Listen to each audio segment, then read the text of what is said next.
안녕하세요. 사연에 빠지다의 DJ 민영입니다. 오늘도 두 가지 사연 준비되어 있으니 끝까지 함께 해주시고요. 구독과 좋아요 버튼도 꼭꼭 눌러주세요. 그럼 오늘의 사연 함께 시작해 볼게요. 안녕하세요. 저는 황당하고도 답답했던 과거의 일을 뒤로한 채 새로운 마음으로 잘 살아가고 있는 여자입니다. 저에게는 3살 연하의 남자친구가 있었어요. 딱히 결혼에 대한 갈망이 없어서 20대를 그저 흘려보내 버리고 말았던 제가 30대 나이에 들어선 뒤에는 처음 만난 상대였죠. 저도 그렇고 남자친구도 그렇고 어느 순간부터는 약속이라도 한 듯이 자연스럽게 결혼을 전제로 서로를 만나고 있었습니다. 들어주시는 분들을 위해 편의상 남편이라고 칭하며 이야기를 이어가 볼게요. 둘 다 직장에 다니고 있었고요. 슬슬 결혼 준비를 하려고 서로 그렇게 생각을 하며 지내던 어느 무렵이었어요. 시어머니의 초대로 시댁에 밥을 먹으러 갔습니다. 참고로 시댁은 좀 한적한 동네에 위치해 있었어요. 좋은 의미의 여유로운 동네인 건 아니었고요. 대형 마트이든 병원이든 공공기관이든 그런 인프라가 구축이 잘 안 되어 있어서 어딘가 휑한 느낌이 들었어요. 매우 한적하고 조용한 동네였죠. 돌려 말하지 않아 본다면 집값이 좀 저렴한 위치였다는 뜻입니다. 아무튼 그런 동네에 오래된 복도식 아파트가 제 시댁이었는데 도착하니까 엘리베이터가 고장이 났더라고요. 하필이면 이런 때 고장이 났냐. 남편이 민망해했고 저는 아파트 세대 규모에 비해 엘리베이터가 꼴랑 한 대라는 걸 신기해하고 있었습니다. 그런 구조가 뭔지 아시죠? 엘리베이터가 중앙에 있고 좌우로 복도가 펼쳐져서 현관문들이 쫙 있는 전형적인 옛날 복도식 아파트 구조요. 그냥 쓱 쳐다봐도 복도가 길고 현관문 손잡이도 많은데 엘리베이터는 가운데 딸랑 하나라는 건 야박하다는 생각이나 하며 남편과 함께 계단을 올라갔습니다. 시댁은 5층이었죠. 계단을 오르는 동안 남편은 자꾸만 저에게 왜 하필 오늘 엘리베이터가 고장났는지 모르겠다는 이야기를 여러 번 했습니다. 본인이 느끼기에는 많이 민망했나 보더라고요. 저는 그냥 살다 보면 엘리베이터가 고장이 날 수도 있는 거라고 여기며 빨리 고치기나 하면 그만이라고 생각했었죠. 그렇게 도착한 5층에서 얼른 좌우를 살펴봤더니 우측에는 복도에 어떤 아저씨가 담배를 피우고 계셨습니다. 머리가 좀 벗겨졌고 후줄근한 편한 차림새였죠. 자기 집 앞이라 괜찮다는 것인지 경치를 바라보며 담배를 피우고 계셨는데 바람이 정면에서 불어와서 그 연기가 멀리 퍼지기는커녕 뒤로 돌아와 흐프러지더군요. 그걸 보자마자 생각했었죠. 저쪽만 아니면 좋겠다. 그러면서 얼른 좌측을 쳐다봤더니 복도 끝에 어마어마하게 쌓여있는 잡동사니가 보였습니다. 다른 집이 용감무쌍하게 그러기는 힘들었을 것이고 아마도 높은 확률로 저 끝에 있는 집이 원흉이었을 테죠. 대체 저게 뭐하는 민폐짓인가 싶어서 자세히 보고자 그 찰나에 제가 눈을 가늘게 찌푸려 보니 복도의 끝벽을 가로막고 있는 잡동사니의 정체는 신발장으로 보였습니다. 신발장 위에 각종 짐을 얹고 또 얹고 얹어놓은 상태였고요. 그러고 보니 그 광경이 너무 강렬해서 그렇지 그 복도 끝 집에 이르기 전까지의 다른 집들도 만만치 않았습니다. 왜 쓰레기를 집 앞에 두고 살지? 눈을 은신케 하는 광경이었어요. 누가 봐도 다 채운 게 아니라 아직 열심히 채우고 있는 사용 중인 쓰레기 봉지가 아가리를 벌린 채 현관문 옆에 대충 세워져 있었습니다. 유아용 킥보드가 복도에 나와 있는 것은 애교스러워 보일 정도였어요. 좌측으로 돌린 채 고개가 뻣뻣해져 있을 때 남편이 말했습니다. 우리 집은 저쪽이야. 소리를 따라 고개를 돌렸죠. 남편은 해맑은 표정으로 우측을 안내하고 있었어요. 혼란스러운 좌측 복도의 풍경에 비하자면 우측은 깔끔한 지경이었기 때문에 다시 보니까 선녀가 따로 없었습니다. 저는 싱긋 웃으며 남편과 함께 걸음을 옮겼어요. 민폐스럽게 다 같이 쓴 복도에서 담배를 피우는 저런 아저씨 때문에 여기 집들 다들 힘들겠네. 그런 생각이 무심코 스치고 있을 때 남편이 걸음을 멈추며 당황했습니다. 어라, 아저씨! 당황한 남편이 막 담배를 피우던 참이던 그 아저씨한테 아는 체를 한 거예요. 그 아저씨도 깜짝 놀라시더군요. 저는 그때 생각했죠. 이웃이라서 인사를 나누는구나. 남편은 직장 근처에서 자취를 하고 있었지만 본가는 엄연히 여기였으니까요. 당연히 이웃들과도 안면이 있지 않겠나요? 하지만 그 아저씨가 굉장히 멋쩍어 하시며 이렇게 대답하신 순간부터 저는 혼란스러워지기 시작했습니다. 경석이 네가 오기로 한 걸 몰랐구나. 같이 온 분은 만나는 여자친구? 네? 아, 네. 저희 엄마한테 못 들으셨군요. 그래. 어쩌다 보니 그렇게 됐다. 아무튼 들어가 봐라. 안에 엄마 계신다. 제가 얼른 반사적으로 그 아저씨한테 가벼운 목례를 꾸벅 인사를 드렸고 남편은 우물쭈물하면서 그 아저씨에게 뭐라고 말을 더 해야 하나 말아야 하나 고민하는 눈치였죠. 그러자 그 아저씨가 머쓱하게 웃으면서 이렇게 말씀하셨습니다. 나는 이만 가봐야지. 나는 바로 그냥 가면 되니까 들어가라. 난 이만 가마. 네, 다음에 뵐게요. 안녕히 가세요. 그 아저씨가 후다닥 걸음을 옮기신 뒤 엘리베이터 앞에 서셨다가 고장이라는 걸 확인하시고 작게 쌍욕을 뱉으시며 계단으로 내려가시는 모습을 제가 보았습니다. 저분은 누구셔? 그게 설마 이렇게 바로 아저씨를 소개해드릴 줄은 몰랐네. 우리 엄마하고 만나시는 분이야. 정말? 혼자 지내시는 게 아니었어? 뭐 얼마나 진지한 관계인지 그런 건 난 자세히 모르겠고 아무튼 방금 그 아저씨가 우리 엄마의 남자친구 분이신 건데 그냥 서로 심심하고 적적하니까 가끔 만나서 같이 시간이나 보내시는 걸로 나는 일단 그렇게 아는 중이야. 그렇구나. 연세도 많이 안 되셨는데 누구 만나시면 너무 좋지. 이제는 100세 시대라고 하잖아. 입으로는 아무렇지 않게 태연한 반응을 꺼내고 있었습니다만 제 눈은 복도 난간에 흔적이 고스란히 남아있는 담뱃재를 보고 있었습니다. 그러고 보니까 그 아저씨가 피우셨던 담배의 남은 꽁초는 보이지 않았죠. 들고 가신 것도 아니었는데요. 그냥 바깥으로 멀리 내던지셨다는 결론이 나왔습니다. 물상식한 행위를 목도한 것에 약간은 어지러워하며 열린 현관문 안으로 남편을 따라 들어갔습니다. 엄마, 저 왔어요. 여자친구하고 같이 왔어요. 엄마, 어디 계세요? 신발을 벗고 들어간 남편이 어리둥절한 목소리를 냈고 저는 좁은 신발장이 어수선하다는 인상부터 받았습니다. 자식이 결혼할 상대와 함께 밥을 먹으러 온다는데 과연 집 상태를 이렇게 줄 수 있을까 이런 의구심이 약간 들 정도였는데요. 아니나 다를까 이유가 있었더라고요. 어머 깜짝이야. 아들, 너 왜 벌써 왔어? 무슨 일이야? 화장실에서 씻고 나오신 시어머니께서 맨몸에 냉장고 원피스만 달랑 하나 입으신 차림으로 젖은 머리에 수건 하나를 대고 등당하셨던 겁니다. 저희가 들어오는 소리를 못 들으셨던 건지 발견하시고 화들짝 놀라셨고요. 그냥 씻으신 것도 아니고 머리 감고 샤워를 하고 나오신 참이었어요. 그럴 때 어떤 모습인지 여러분도 아시죠? 얼굴은 당연히 눈썹 하나 못 그리고 입술에 색깔 하나 못 바른 민낯이고 젖어서 위역이 된 머리카락은 민낯을 더욱 적나라하게 만들어줄 뿐이고 샤워하고 나서 대충 몸을 가릴 용도로 입은 옷은 가슴이며 팔뚝, 다리 같은 걸 민망하게 드러내죠. 같이 사는 가족끼리라면 아무 생각도 안 드는 모습이지만 저는 그간 사진으로만 봐온 제가 결혼할 남자의 모친을 직접 처음 뵀는데 그런 모습이어서 여간 당황스러운 게 아니었습니다. 그건 상대의 입장도 마찬가지였겠죠.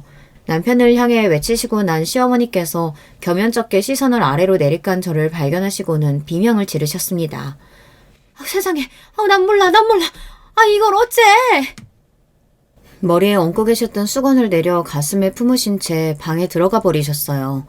시댁은 방 2개, 화장실 하나짜리 아담한 내부였죠. 거실과 부엌이 일직선으로 이어져 있었고요. 그 말은 신발장 앞에 서서 보고만 시어머니께서 화장실에서 나오시던 그 모습도 5걸음 이내로 가까운 거리였고요. 방으로 피신하셨는데 그 방은 화장실의 바로 옆이었습니다. 난리법석 피우시는 소리가 바로 앞에서 들려왔어요. 아담한 내부에서 눈도 귀도 피해 있을 곳이 없었습니다. 남편이 애써 평정을 잃지 않으려는 듯 표정 관리를 하며 저에게 일단은 앉아있을 것을 권하였습니다. 거실에는 3인용 소파가 있었죠. 초대를 받아서 온 입장인데 잘못된 때에 온 것 같다는 핑계를 대며 떠날 수도 없었고 뭐 이런 난감한 상황이 다 있냐는 생각을 하며 멍하게 소파에 앉았습니다. 남편은 뭔가 상황이 잘못 꼬인 것 같다고 하며 저에게 자꾸 설명과 변명을 하려고 들었어요. 태어난 척 해보지만 한껏 떨리고 있는 남편의 눈동자를 보며 왠지 애처롭다는 인상을 받았어요. 그래서 괜찮다는 듯이 고개를 끄덕여 주었습니다. 그때는 그랬어요. 남편이야말로 당황스러울 텐데 무슨 잘못이 있을까 싶었습니다. 아들, 잠깐 이리로 와볼래? 그때 방 안쪽에서 시어머니의 외침이 들려왔고 저와 눈이 마주친 남편이 미안하다는 미소를 남긴 채 걸음을 옮겼습니다. 다시 말씀드리지만 집이 아담했으니까요. 그리고 옛날 아파트인데 방음 같은 걸 어떻게 기대하겠나요? 제가 가만히 귀를 기울이면 두 사람의 대화가 다 들렸습니다. 왜 벌써 온 거야? 저녁 때리면 한참이나 남았는데. 내가 아까 심장 떨어질 뻔했어. 벌써라뇨? 시간 돼서 온 건데. 엄마, 오늘 점심 같이 먹게 오라고 엄마가 그러신 거잖아요. 웬 저녁 이야기를 하시는 거예요? 설마 저녁밥 먹는 걸로 착각하신 거예요? 뭐? 점심? 너야말로 무슨 소리라고 있는 거야? 당연히 저녁이지. 한 끼라면 저녁을 초대해서 같이 먹지 않겠니? 그러거나 말거나 엄마가 점심 때 오라고 하셨으니까 지금 왔죠. 그리고 오늘 이때 오겠다고 아침에도 말씀드렸잖아요. 통화도 해놓고 왜 이러세요? 통화? 아침에? 오늘? 내가 오늘은 아침에 좀 정신이 없었어. 얼떨결에 네 전화 받았었는데 내가 별 생각 없이 그랬나 보다. 아이고야, 내 정신 좀 봐라. 오늘 하필이면 내가 또 늦잠을 자가지고. 알만하네요. 아저씨 와 계셨던 것 때문에 그렇죠? 아저씨가 어제 여기서 주무시고 가셨나봐요. 응? 이제 보니까 혹시 네가 마주쳤니? 네, 집 앞에 계시던데요. 담배 피우고 계셨는데 그냥 집에 가신다고 그러셨어요. 그래. 집도 바로 옆 동네니까 알아서 잘 하겠지. 아니, 그나저나 지금 이걸 어쩐다니? 네가 점심때로 착각하고 와버렸으니까 나는 아직 준비도 안 했는데 아무것도 안 차려놨어. 아유, 미치겠다. 제가 착각한 게 아니라니까는 엄마. 저하고 문자 나눈 것 좀 확인해 보세요. 엄마가 저한테 말씀하실 때마다 계속 점심이라고 하셨으니까 한 번도 저녁이라고 하신 적 없어요. 뭔 점심을 같이 먹어. 아들, 네가 진짜 말도 안 되는 소리만 자꾸 하는데 문자를 봐도 분명히 어라? 왜 문자에는 점심이라고 적혀있지? 이상하다. 나는 분명히 계속 저녁이라고 생각한 건데. 아유, 이거 완전 귀신이 고칼 노릇이잖아. 남편이 크게 한숨을 연달아 쉬었고 시어머니께서는 발을 동동 구르셨어요. 이제 상황이 어떻게 된 것인지 확실하게 알만하셨죠. 당혹스러운 오류는 이미 발생한 뒤였고 이제는 수습의 단계였습니다. 저는 생각했죠. 선택지는 두 가지밖에 없다고요. 아무래도 내가 이만 가봐야 하는 게 맞는 거겠지. 다음을 기약하면서 내가 이만 가보는 게 가장 이상적인 그림일 것 같고 그게 아니라면 혹시 밖에 나가서 식당 가자고 할 수도 있겠다. 근처 괜찮은 곳이 있으면 나가서 사 먹어도 될 테니까. 저는 이왕이면 제가 이만 일어나는 쪽을 보고 기대하며 점치고 있었습니다. 그랬기 때문에 방에서 남편이 나왔을 때 그런 뜻을 전하려고 했으나 설마 선수치기를 당할 줄은 몰랐어요. 자기야, 우리 엄마가 그러시는데 요새 이 근처에 괜찮은 식당이 있다네. 남편은 제 눈치를 살피면서도 큰 소리로 말했습니다. 제가 떠올렸던 두 가지 선택지 중 후자의 결과가 나온 듯 싶었어요. 그래?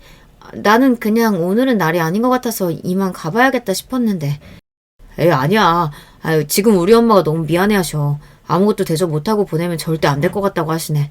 금방 옷 입고 준비하실 거야. 잠깐만 기다려주라. 응? 그러시다면야. 그래, 알겠어. 내가 기다리지 뭐. 일어나려던 엉덩이를 다시 소파에 붙이고 앉아 떨떠름해하고 있었습니다. 이렇게 된 이상 어쩔 수 없이 식당에 가서 밥을 먹는 것도 나쁘지 않을 듯 싶었네요. 어딘가 어수선한 분위기가 가득한 이곳을 벗어나기만 한다면야 괜찮다고 여겼거든요. 그런데 제가 떠올린 두 가지 선택지 이외의 것이 존재할 줄은 몰랐습니다. 자기 한식 좋아하잖아. 찌개 좋아하고 계란말이 같은 것도 좋아하고, 그치? 맞아. 나 그런 거라면 무조건 환장하고 잘 먹어. 역시 그럴 줄 알았어. 다행이다. 잘됐다. 여기 괜찮은 식당이 백반 전문이라네. 나도 안 가봤는데 작년에 생기고 나서 꾸준히 잘 된대. 우리 엄마가 그러셨어. 남편이 신인한 목소리를 내더니 다시 방으로 가서 시어머니께 몰아보라고 말씀을 드렸어요. 저는 미처 몰랐던 거예요. 설마 그게 배달 주문을 그대로 넣어도 된다는 신호였을 줄은요. 시어머니께서 그 식당에 배달을 시키셨던 겁니다. 아니, 어떻게 그런 상황에서 배달 음식을 떠올릴 수가 있을까요? 게다가 메뉴가 한식이라길래 저는 배달로 먹자는 것일 줄은 상상도 못했습니다. 시어머니께서 옷 입고 준비하시는 것은 말 그대로 씻고 나오신 직후였으니 머리 말리고 옷 갈아입고 얼굴에 최소한의 화장을 하시겠다는 뜻이었죠. 외출 준비를 하신다는 건 아니었어요. 저는 작은 뚝배기에 담긴 찌개들이 배달 왔을 때 반쯤 넋이 나가버렸습니다. 머릿속으로는 계속 이게 뭐지? 대체 뭐야?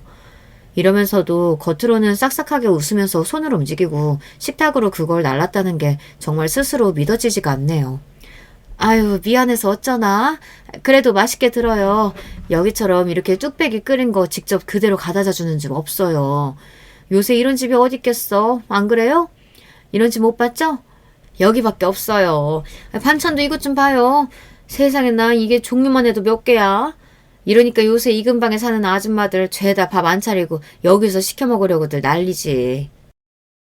시어머니께서는 당신이 차리셨어도 이것보다 맛있게는 못했을 거라고 하며 호호 웃으셨습니다. 저는 그날 먹은 된장찌개의 맛을 오늘까지도 떠올려내지 못하고 있습니다. 무슨 정신으로 먹었겠나요? 맛을 음미하는 그런 건 없었죠.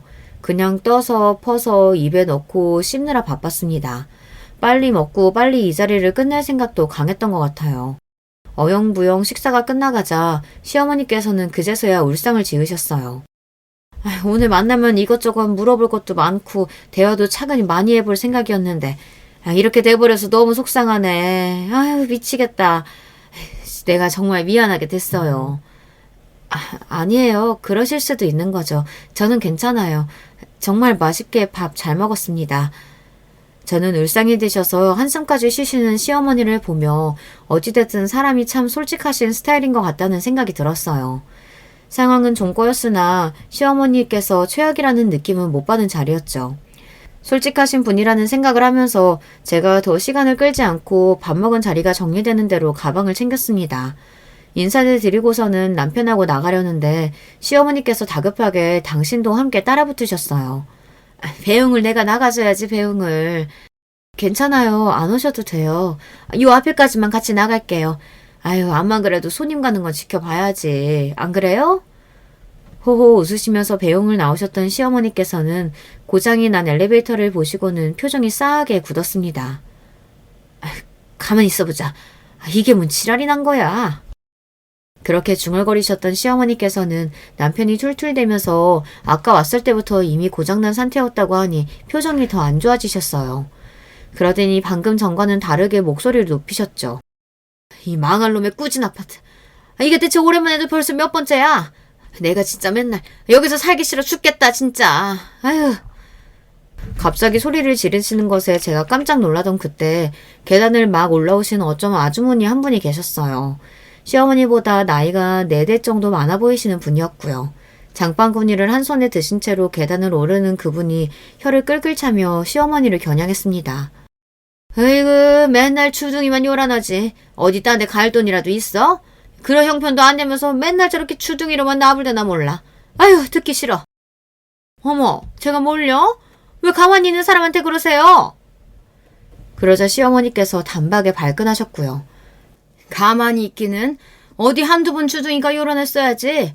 맨날 여기서 살기 싫다, 뭐 이 동네 뜨고 싶다, 그런 소리 시끄럽게 해대면서 자기만 혼자 고상한 척까지 해대니까 듣는 입장 보는 입장에서는 어이가 없을 수밖에. 이 아주머니가 성격이 아주 이상하시네. 남이 무슨 말을 하고 다니는지 그걸 왜 그렇게 신경 쓰세요?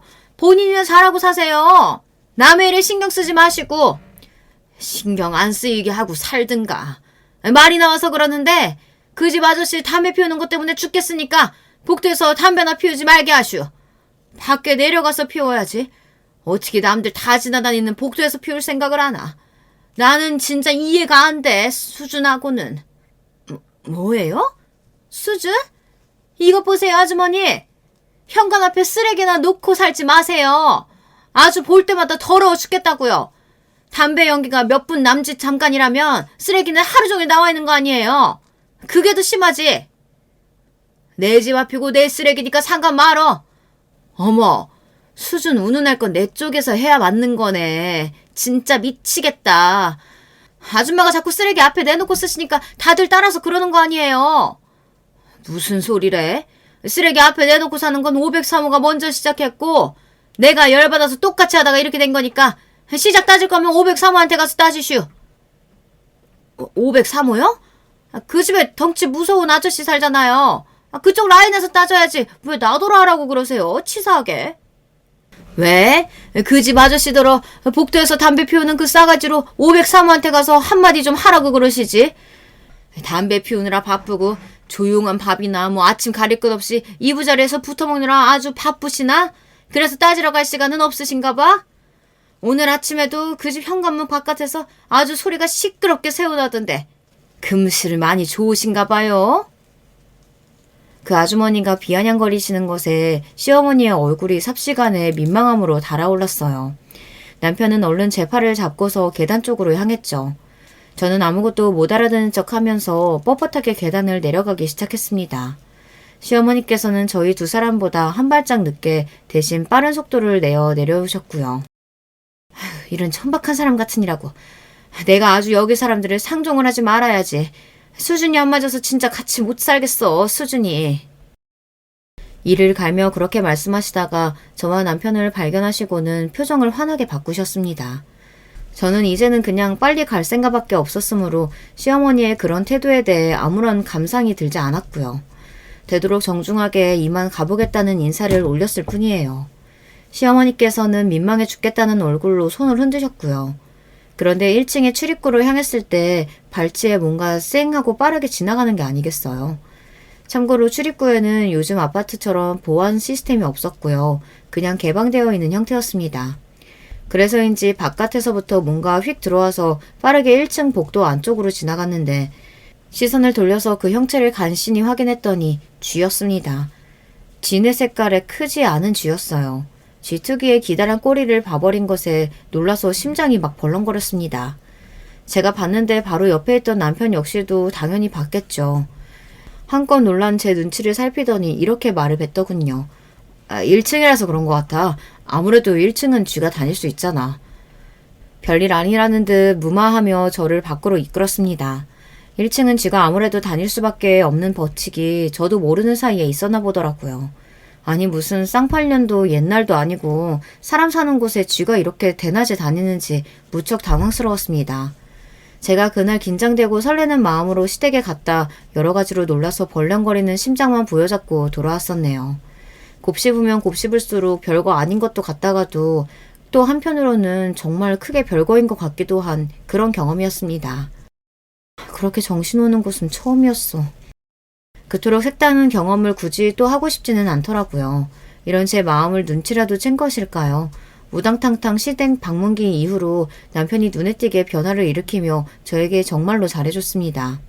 전에 없이 갑자기 웬 꽃다발 이벤트도 한번 해줬었고요. 심지어 남편이 먼저 저에게 주말에 돗자리 깔고 공원으로 놀러 가자고 하더니 직접 만든 샌드위치랑 과일이 담긴 도시락을 싸왔습니다. 요리 솜씨가 없어서 겁창한 건 엄두도 못 냈지만 샌드위치 정도라면 재료만 사서 도전해볼만 했다며 쑥스럽게 웃어주는 남편의 모습에 제 마음이 또 요동치고 말았어요. 몹시 당황스러웠던 시댁 방문기는 금세 희미해져가고 있었습니다.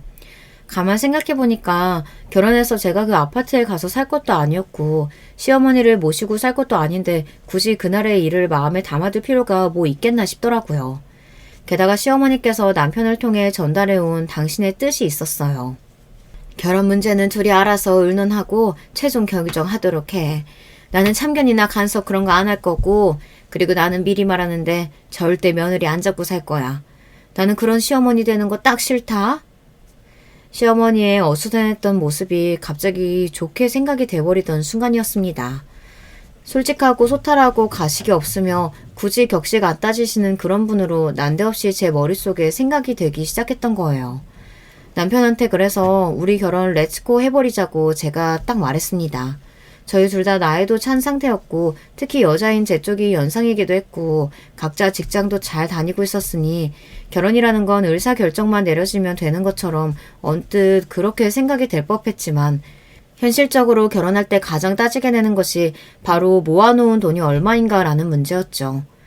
직장이 있어도 모아놓은 돈이 없다면 결혼이 힘들어지니까요. 저희는 이 부분에서 자유로웠던 게 가장 큰 장점이었습니다. 아니 정확히는 제가 준비가 잘 되어 있었어요. 그러니까 자신만만하게 남편에게 결혼하자는 선언을 딱 했던 것이고 남편은 제 눈치를 보며 비위를 잘 맞추려고 했던 것이겠죠. 저희 집이 원래는 보통 혹은 그 약간 못 미치는 수준으로 살았었는데요. 아버지가 큰 결심을 하신 뒤 온갖 무리를 다해가며 대출을 받아 아파트를 구입하시면서부터 양상이 달라졌습니다. 그 당시에는 너무 무리한 선택이 아니었나 싶었으나 곧 부동산 시장이 요동쳤으니까요. 결과적으로는 크게 이득을 봤죠. 저희 집은 오빠가 명문대에 입학을 해내면서 분위기가 다시 한번 무척이나 좋아지던 때를 맞이했습니다. 아버지는 허리띠를 졸라매서라도 오빠에게 값비싼 입시학원을 보내준 보람이 있다고 하셨죠. 인생은 투자야. 그게 사람이 될 수도 있고 물건이 될 수도 있겠지. 투자가 빛을 보기도 하고 실패를 하기도 하지만 그러는 걸 반복하면서 사는 게 인생 같다. 아버지는 그렇게 생각하시는 분이었기 때문에 그 판단력을 미천 삼아 성공하실 수 있었던 것 같아요. 사리에 밝으셨던 듯 싶기도 하고요. 그런 것 또한 타고난 재능이라면 재능이겠죠. 아버지는 품위 있게 살아야 한다는 것을 강조하셨습니다. 사람이 어디에서 어떻게 해놓고 사는지가 아주 중요한 거라고 하셨죠. 아파트라는 투자로 재미를 봤던 저희 집이었기에 그래서 가장 안정적이고 확실한 투자는 부동산인 게 틀림없다고 여겼나 봐요. 그 후로 조금 무리인 것 같아 보여도 착실하게 부동산 쪽으로 투자를 하였고 그게 좋은 결과로 다 돌아왔죠. 명문대를 나온 오빠는 대대로 교육자를 배출한 집안의 여자를 만나 결혼했습니다. 새언니는 조용하면서도 강단이 넘치는 인물이었고요. 오빠가 그렇게 착실하고 모범적인 노선을 걸어준 덕분에 동생인 저는 편할 수 있었습니다. 입시 압박, 취업 압박, 결혼 압박 그런 것에서 상대적으로 자유로울 수 있었다고 생각이 들거든요. 저는 객관적으로 보기에 아주 대단한 직장에 다니고 있진 않았으나 제 나름의 기준에는 아주 만족을 했습니다. 제 결혼을 대비해서 부모님이 아담하지만 위치가 좋은 집을 장만해 주셨기 때문에 돈을 버는 것이나 모으는 것에 큰 구애를 받지 않을 수 있었기 때문이에요. 딸이 설마 결혼을 아예 안 하는 것은 아닐 거라고 믿으신다고 하시며 제가 30대에 들어섰을 때 부모님이 집을 해주셨던 것이고요. 그때 마침 저는 남편과 서로 호감을 가지며 만남을 시작하려 했던 시기였기 때문에 모든 게 아기가 잘 맞아떨어진 셈이었습니다. 결국 제가 남편과 결혼을 하게 됐으니 말이에요. 결혼을 하면 집 장만 걱정은 없다는 것을 진지하게 결혼 이야기를 주고받는 무렵부터 남편이 알고 있었고요. 당연히 시댁에서도 알았습니다. 신혼집 장만이라는 가장 커다란 문제가 진작 해결이 되어 있었으니 시어머니께서 아주 편안한 마음으로 저희 부부의 결혼을 지켜봐 주셨을 거라고 생각이 드네요. 신혼집의 위치가 좋았다는 이야기가 뭐겠나요? 인프라가 많이 안 좋은 시댁과는 거리가 꽤 있었다는 이야기가 되겠죠. 저는 그래서 결혼을 하고 나면 시어머니의 얼굴을 자주 안 보고 살 줄로만 생각했습니다. 자유분방하고 솔직하신 시어머니, 저와 너무 다른 환경에서 사시는 그분과 제가 마주칠 일이 그렇게 자주 있을까 싶었네요. 그런데 놀랍게도 말이죠. 제가 남편과 결혼을 딱 하자마자 돌변하셨다는 겁니다. 저한테 뭐라고 하셨는가 하면 자꾸만 그 아파트에서 살기 싫다고 하셨어요. 아주 꾸졌잖아.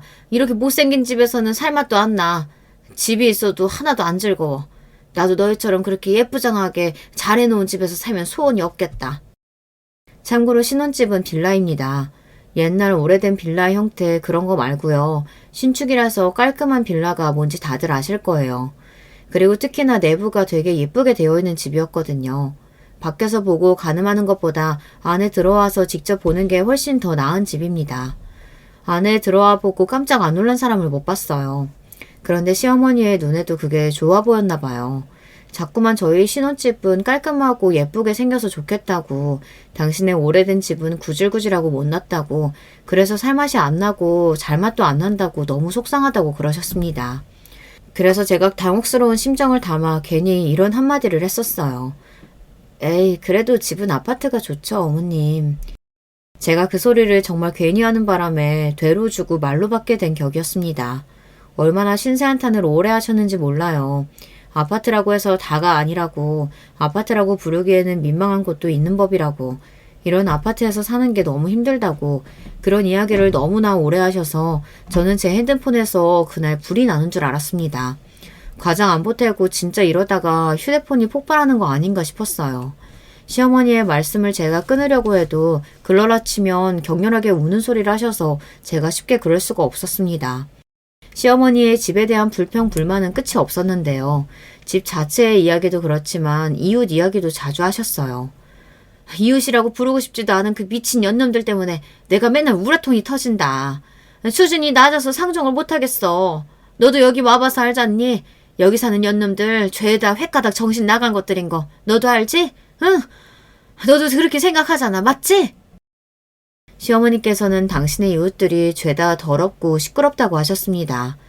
아니, 잘 알겠는데 그래서 저한테 뭐 어쩌라는 건지. 제 입장에서는 피곤할 따름이었어요. 아들하고는 대화가 길게 안 된다고 하시며 여자인 며느리가 있어서 말이 잘 통하게 돼서 기쁘고 반갑다고 그러시니 제가 이를 꽉 깨물면서 일단은 참아봤던 겁니다. 결혼한 지 얼마 되지도 않은 입장이었으니까요. 초장부터 너무 야박하고 정없는 며느리가 되고 싶지는 않았던 것 같아요. 조심스러운 마음도 있었고요. 하지만 지금 생각하면 그게 잘못된 거였죠. 오히려 초장부터 노선을 딱 확실하게 정하고 강하게 나갔어야 했는데 제가 너무 우물쭈물거렸던 듯 싶습니다. 저는 시어머니께서 신세 한탄을 또 하고 계셨을 때 괜스레 그 남자친구분의 안부나 여쭸어요. 별로 시어머니께 드릴 말씀이 없으니까 괜히 한 번씩 그분 이야기를 꺼냈었죠. 머리가 살짝 벗겨진 아파트 복도에서 담배 피우시던 그 아저씨요. 그런데 제가 당신의 남자친구에 대해 이야기를 꺼내면 시어머니께서는 무척이나 민망해 하셨습니다. 태연하게 반응을 못 하셨죠. 남편도 그분하고 어색하기만 했는데 가만히 생각을 해보면 그럴 법도 했습니다. 왜냐하면 두 분은 사귀기만 하시는 거지 혼인신고를 하실 것도 아니었고 그냥 적적하니까 만나시는 거였기 때문입니다. 그런데 어느 날은 시어머니께서 이런 소리까지 하시더라고요. 나랑 그 사람도 말이야, 만약 좋은 집이 있었잖아? 그러면 이미 진작에 살림 합쳐서 살았을 거야. 워낙 사는 집구석이 거지 같으니까 안 합치고 그냥저냥 지내는 거지. 아, 그래요? 그러신 거였어요? 미처 몰랐네요.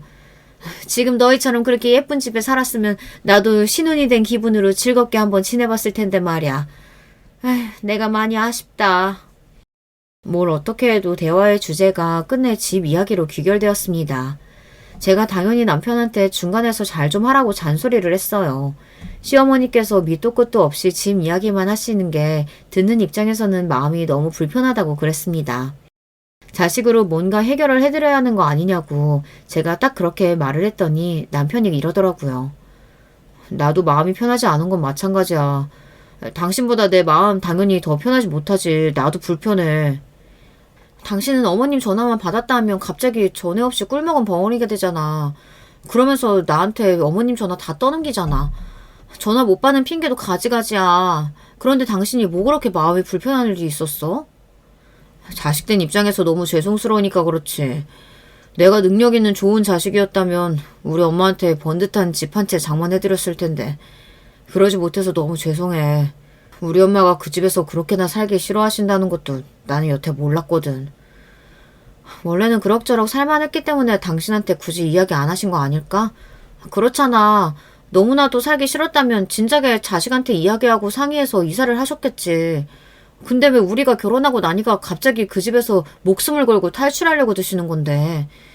나도 어머님 댁에 몇 번 가봤으니까 어머님이 무슨 말씀 하시는지는 알겠고 무슨 불편함을 거기서 겪고 계시는지는 잘 알겠는데 그래봤자 멀쩡히 사람 사는 곳이잖아.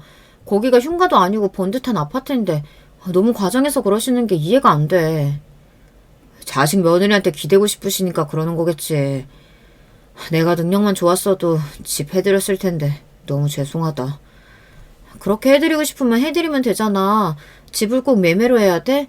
월세로 구하면 당장 3개월 내로 이사 들어갈 수 있는 괜찮은 집 계약할 수 있을걸? 어머님이 아파트보다 빌라 선호하시는 것 같던데 그 동네에 신축 빌라 공실 많다고 그러지 않았어? 우리 엄마한테 어떻게 월세를 구해드려. 못해도 전세를 구해드려야지. 당신 정말 너무한다. 빨리 구하는데 월세만한 게 없으니까 그렇지. 전세? 그것도 좋지. 당신이 구해드려. 나는 당신 어머님한테 뭘 어떻게 해드리든 간섭 안 할게. 찬성이야. 왜 간섭을 안 해? 우리가 이제 부부인데 뭐든 같이 해야 하지 않겠어? 남편이 제 눈치를 보면서 우물쭈물 그렇게 물었을 때 솔직히 짜증이 확 났습니다. 신혼집 장만은 한쪽에서 혼자 다 했는데 그건 관과하고서 남편이 말을 그렇게 하니 어이가 없었죠. 제가 화가 난 표정이 되니 남편이 입을 꾹 다물었어요. 저는 남편이 최소한의 눈치는 있는 사람이라고 그렇게 생각했으며 다행이라고 여겼습니다. 그런데 그게 제 착각이었나 봐요. 그 후로 며칠 남편은 삐진 티를 팍팍 냈어요. 삐졌다는 걸 제발 알아달라는 식으로 입술을 뾰루퉁하게 내밀면서 밥을 먹을 때도 한숨을 쉬고 젓가락질을 깨작거렸습니다. 제가 웬만하면 왜 그러냐고 물어봐주고 대화로 얼른 풀자고 했을 텐데 시어머니의 일로 남편이 저러니 저도 좀 오기가 생기더라고요. 왜냐하면 결혼한 직후부터 생각하지도 못했던 시어머니의 집 타령 공세에 제가 난감해하며 시달리는 동안 남편은 뒷짐이나 지고 있었으며 그런 주제에 입으로만 효자인 척 틈틈이 해댔거든요. 생각하니까 저도 남편의 그런 태도가 괘씸해서 삐진 티를 팍팍 내는 모습을 보고도 일부러 모른 척을 했습니다. 그랬더니 어느 날 제가 퇴근하는 시간에 맞춰서 시어머니께서 들이닥치시더라고요. 참고로 제가 남편보다 출근도 퇴근도 1시간씩 일찍 하거든요. 혼자 시어머니를 맞이하게 돼서 한숨이 저절로 나왔는데 그런 저를 노려보시며 시어머니께서 집안으로 짐가방을 휙 던지셨어요. 반겨주지 못하더라도 그렇게 노골적으로 짜증은 안 내야 하는 거 아니니? 네? 제가 무슨 짜증을 냈다 그러세요? 방금 집에 온 참이라 그냥 제가 좀 피곤한 상태예요. 그런데 어머님, 이건 웬 가방이에요? 가방이 큰데 어디 여행 가실 때나 쓰는 거 아니에요? 온 김에 오늘 좀 차고 가려고 한다. 네? 그러실 거면 미리 말씀이라도 주지 그러셨어요. 내가 남의 집에 쳐들어온 것도 아니고 내 아들 사는 집인데 와서 자고 간다는 소리도 못해? 그리고 네가 자꾸만 거리 두려고 하는 것 같길래 그게 얄미워서 미리 말 안 하고 온 거다. 일부러 말씀을 안 해주셨다니 그리고 그걸 당당하게 밝히시다니 제 입장에서는 기가 막힐 따름이었습니다. 대체 왜 이러시나 싶었고 너무 피곤해서 그냥 남편이 올 때까지 아무것도 안 하고 싶었어요. 남편더러 알아서 해결해보라고 할 마음뿐이었죠. 그런데 제가 화를 꾹 참는 얼굴로 있으니 시어머니께서 괘씸하다는 표정이 돼서 이러시는 게 아니겠어요. 네가 요새 내 아들한테 그렇게나 피도 눈물도 없이 굴었다며? 너 그렇게 안 봤는데 실망이다. 싹싹하고 수더분한 줄 알았는데 전혀 아니었구나. 자기 시애미가 사는 집에서 그렇게나 나오고 싶어하면 네가 먼저 며느리 된 입장으로 어머님 그럼 여기 들어와서 며칠이라도 같이 지내시죠. 이렇게 말을 꺼내야 하는 거 아니냐? 그리고 있는 것들이 더하다더니 어떻게 빈말이라도 한번 직구해주겠다는 소리를 안 하니? 너는 네 시애미가 얼마나 꾸진 집에서 사는지 다 봤으면서도 깔끔하고 예쁜 집에서 혼자 발 뻗고 편하게 잠이 오든? 내 아들은 불쌍한 엄마 생각해서 맨날 잠 설친다고 하는데. 이제서야 모든 게 이해가 되더라고요. 그러니까 시어머니께서는 처음부터 저한테 빌붙으실 작정이었던 것입니다. 집 문제를 턱하니 해결해오는 능력 좋은 며느리한테 기대서 당신도 집 하나 얻어내고 싶으셨던 거예요.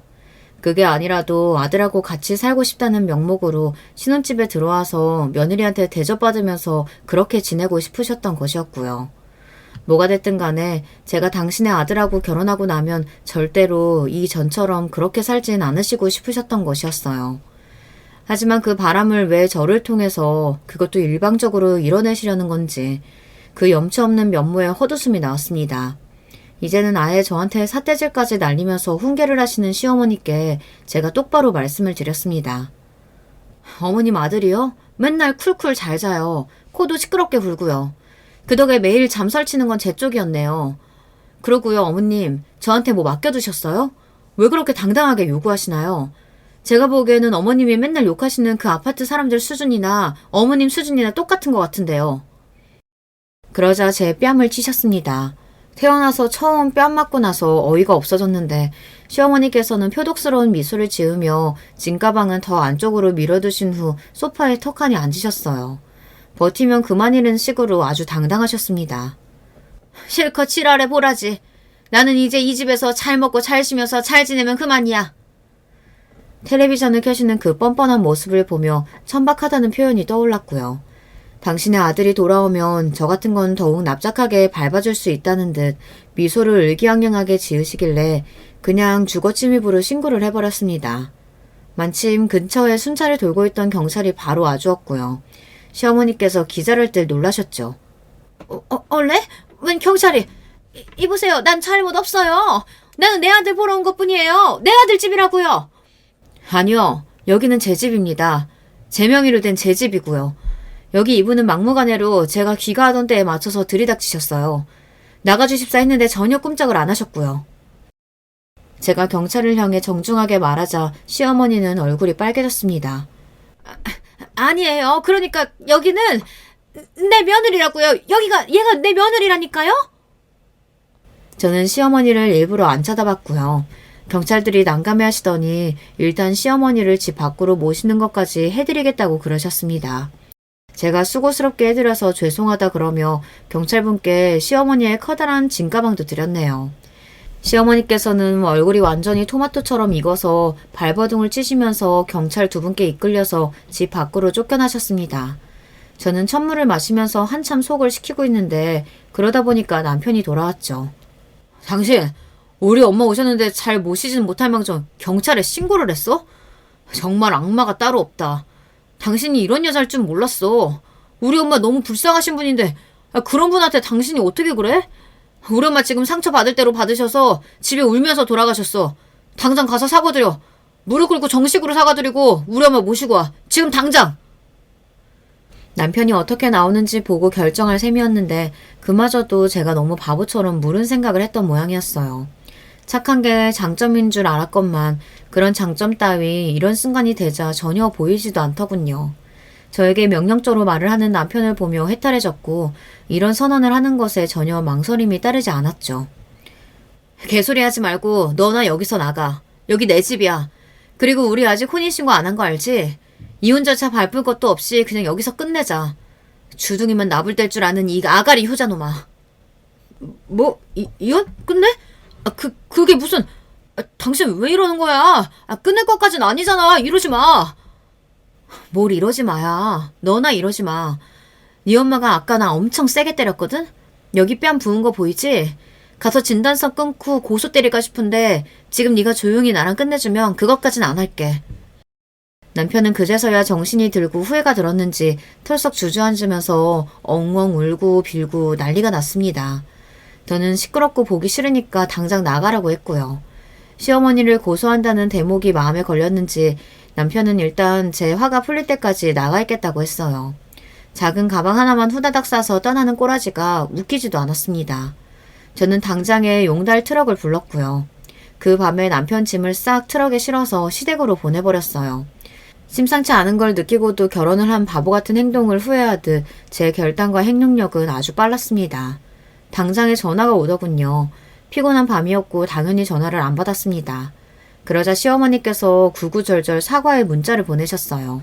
미안하다면서 그냥 허세를 부려본 것 뿐이라면서 그러시더군요. 답장 안 했고요. 이튿날 날이 밝자마자 전화가 걸려오는 것에 잠결에 제가 그걸 실수로 받고 말았어요. 한 번만 마음을 돌려달라면서 우는 소리를 하시더군요. 네가 너무 부러워서 그랬지. 번듯한 집 있는 것도 부럽고 그럴 만한 능력 있는 것도 부럽고 그래서 나도 좀 어떻게 한번 그거 누려볼까 있을까 싶어서 그랬어. 근데 네가 그렇게나 메모찰 줄 몰랐던 거야. 우시면서 하신다는 소리가 내용이 좀 묘했습니다. 아침부터 한숨이 나오더군요. 나는 그렇다고 쳐도 내 아들은 어떡하니? 뭔 죄가 있니? 나 때문에 지금 자기 인생 망했다면서 난리도 아닌데 내 아들 너무 불쌍하잖아. 내 아들 원망받게 된 나는 더 불쌍하고. 아, 그러세요? 잘 됐네요. 서로를 불쌍해하면서 그렇게 잘 지내셨으면 좋겠네요. 저와는 이제 상관없는 이야기니까 어떻게 지내시는지 앞으로 안 알려주셔도 되고요. 시어머니께서 끝까지 죽도록 후회하고 있다고 절절하게 매달리셨지만 하지만 그런다고 해서 제가 그분의 며느리로 남은 인생을 살고 싶지 않다는 결심을 번복할 리가 없었어요. 친정에서는 제 선택을 쌍수들고 환영해 주었습니다. 다들 제 행복한 결혼에 초를 치는 걸까봐 참고서 말은 안 했지만 하나를 보면 열을 안다는 심정으로 제 시댁될 집안을 애초에 마음에 안 들어하고 계셨던 거예요. 그래서 저한테 혼인신고를 느긋하게 하라고 조언을 해줬었고요. 그 덕에 제가 머리 덜 아프게 결혼 생활을 끝낼 수 있었으니 그나마 다행이었죠. 그 후로도 저한테 애절하게 매달리며 온갖 미련을 보였던 모자였으나 끝까지 저는 흔들리지 않았답니다. 안녕하세요. 저는 지방에서 남편과 같이 둘이 사는 50대 후반 미용실 원장입니다. 제가 운영하는 미용실은 동네에 있는 작은 미용실인데요. 수익이 완전한 목적은 아니고 그냥 동네 사랑방 느낌이에요. 주민들하고 모여서 사는 얘기, 자식 얘기를 하면 시간 가는 줄 모른답니다. 그러면서 얘기거리가 떨어지면 같이 유튜브로 사연을 틀어놓고 담소도 나누고 하죠. 사연을 들으면서 서로 웃고 울고 얼마나 재밌는지 몰라요. 그러다 얼마 전에 제 인생에도 제보할 만한 사건이 일어났습니다. 우리 미용실 단골 언니들이 꼭 제보하라고 해서 저도 용기 내어 제보하게 되었어요. 항상 사연을 들을 때는 마냥 재밌었는데 오늘은 제가 막상 제보하려니 떨리네요. 저는 고향은 이 지역이 맞는데 사실 성인 이후로는 서울에서 살았습니다. 실업계 고등학교를 졸업하고 바로 동네 미용실에 취업했는데 거기 단골 손님과 사랑에 빠져서 결혼했거든요. 남편은 알고 봤더니 시아버지의 지방 발령 때문에 잠시 우리 동네에 왔었던 거였어요. 그래서 결혼과 동시에 서울로 가게 되었습니다. 그때 저는 말수가 적은 남편을 보고 진중하다고 착각해서 결혼했는데 그때는 이 사람의 성격이 오히려 답답할 줄은 꿈에도 몰랐어요. 그리고 대한민국의 며느리라면 시집살이를 한 번쯤은 다 당해보셨을 텐데요. 우리 시어머니도 만만치 않았답니다. 얘, 너는 지금 잠이 오니? 빨리 일어나서 시아버지랑 남편 아침밥을 차려야지. 어떻게 된 게 기본을 몰라? 너 이런 식으로 행동하면 너희 집안 전체가 욕먹어. 빨리 일어나! 나는 말이야, 처음에 시집 왔을 때 시댁 식구들이 무서워서 고개도 못 들었어. 넌 운 좋은 줄 알아. 저는 결혼하고 시댁에 들어가서 신혼을 시작했어요. 그래서 시어머니와 종일 같이 있었는데 시어머니는 제가 밖에서 일하는 것을 싫어하셨습니다. 멀쩡히 미용실에서 일할 수 있는데 결혼하고 몇 년은 시댁에서 콕 박혀서 집안일만 해야 했죠. 아휴, 너는 집에서 이런 것도 안 배웠니? 먼지가 내 눈에 보일 정도면 얼마나 많은 거야? 너 아까 내가 바닥 걸레질 하라고 했는데 안 했지? 지금 하려고 했어요. 아까 아침 만들고 설거지 하느라 바빠서요. 지금 할게요. 잠시만요. 내가 시키기 전에 알아서 해야 할 거 아니야. 너는 내가 왜 이렇게 굼뜨니? 너는 내가 시어머니라 다행인 줄 알아. 마냥 못된 시어머니 만났으면 어쩔 뻔했어? 운 좋은 걸 천운으로 여겨. 시어머니는 심지어 자기는 상당히 괜찮은 시어머니라고 생각했어요. 그런 점이 저를 더 힘들게 했죠. 저는 고등학교를 졸업하고 바로 결혼해서 사실 집안일에 대해 익숙하지 않았습니다. 지금 생각하면 너무 어린 나이라 뭘 아는 나이가 전혀 아니었죠. 그래서 시어머니의 눈에는 하나부터 10까지가 다 모자란 며느리였을 거예요. 여보, 미안해. 그래도 우리 엄마가 사람이 나쁜 사람은 아니야. 이해해줘. 내가 잘할게. 엄마도 저러다 여보가 완전히 자기 사람이라고 생각 들면 잘해주실 거야. 그러니까 조금만 참자. 그리고 아이 낳으면 분가하기로 한 약속 내가 꼭 지킬게. 그 당시 저는 아이를 낳으면 따로 살자는 남편의 말을 아주 굳게 믿고 있었어요. 그래서 그날만을 기다리며 버티고 버텼습니다. 시어머니는 제가 요리하면 짜다, 싱겁다 뭐라 하셨고 빨래하면 깨끗하지 않다고 뭐라 하셨어요. 너 일부러 이렇게 만드는 거니? 이렇게 요리하라 해도 난 못하겠다. 어제는 무슨 한강처럼 국이 아무 맛도 안 나더니 오늘은 소금을 들이부은 거야? 이렇게 짠 국이 세상에 어디 있니? 아유, 못 살아. 시어머니의 구박에도 저는 분가하는 날만 기다리며 참고 참았어요. 심지어 시어머니는 제가 임신했을 때도 집안일을 제대로 하지 않는다며 구박했습니다. 임신한 게 그렇게 대단한 일이니? 나는 네 남편 임신했을 때 너처럼 안 그랬어. 나는 말이야, 새벽 4시에 일어나서 시댁 식구들 아침밥 차린 사람이야. 여자라면 누구나 다 하는 임신이 뭐가 그렇게 대단한 일이라고 그렇게 게을러? 지금 생각하면 그때 왜 참았는지 모르겠어요. 너무 제 나이가 어려서 그때는 시어머니의 말에 거역하면 아주 큰일이 나는 줄 알았답니다. 다만 속으로는 만약 내가 며느리가 생긴다면 절대 시어머니처럼 대하지 않아야겠다 다짐했죠. 적어도 저렇게 미운 말만 골라서 하는 시어머니는 되지 않으려고 했어요. 그리고 마침내 아이가 태어났습니다. 아이고, 아가 고생했다. 첫 손주가 아들이라니 내가 너무 기뻐서 회사에 자랑했어. 워낙 남아 선호 사상이 심한 시절이라 속으로 걱정했는데 다행히 첫 아이는 아들이었어요. 시아버지의 반응도 좋았고 저는 내심 속으로 이제 분가할 수 있으려나 생각했습니다. 하지만 그건 제 오산이었습니다. 아이를 낳고 분가는커녕 오히려 제 불행만 심해졌어요. 왜냐하면 장남이 태어나고 바로 시아버지가 돌아가셨습니다. 사실 시아버지는 말수가 정말 적으셔서 저랑 대화를 길게 나눈 적이 없으세요. 그래도 시어머니처럼 저를 괴롭히거나 그러지도 않으셨죠. 친밀한 관계가 아니었어도 돌아가시니 제 마음도 좋지는 않았습니다. 하지만 제일 괴로웠던 것은 시어머니였어요. 우리 아들, 엄마랑 이따 쇼핑 갈까? 엄마가 우리 아들 겨울코트 사줄게. 너희 아빠 돌아가시고 엄마가 적적해서 안 되겠어. 아니면 우리 근교로 여행이나 갈까? 시어머니는 시아버지가 돌아가시자 남편에 대한 집착이 더 심해졌습니다. 원래도 외동아들이라 남편에 대한 사랑이 심했던 시어머니였는데 시아버지가 없으니 그 집착은 날이 갈수록 심해졌어요. 심지어 제 아들인 손자한테까지 집착해서 엄마인 저를 험담하기도 했죠. 재영아, 네 엄마는 네가 추워서 얼어 죽어도 눈 하나 깜짝 안 할 것 같아. 아유, 아이 춥게 이렇게 다 벗겨놓으면 어떡해? 그치?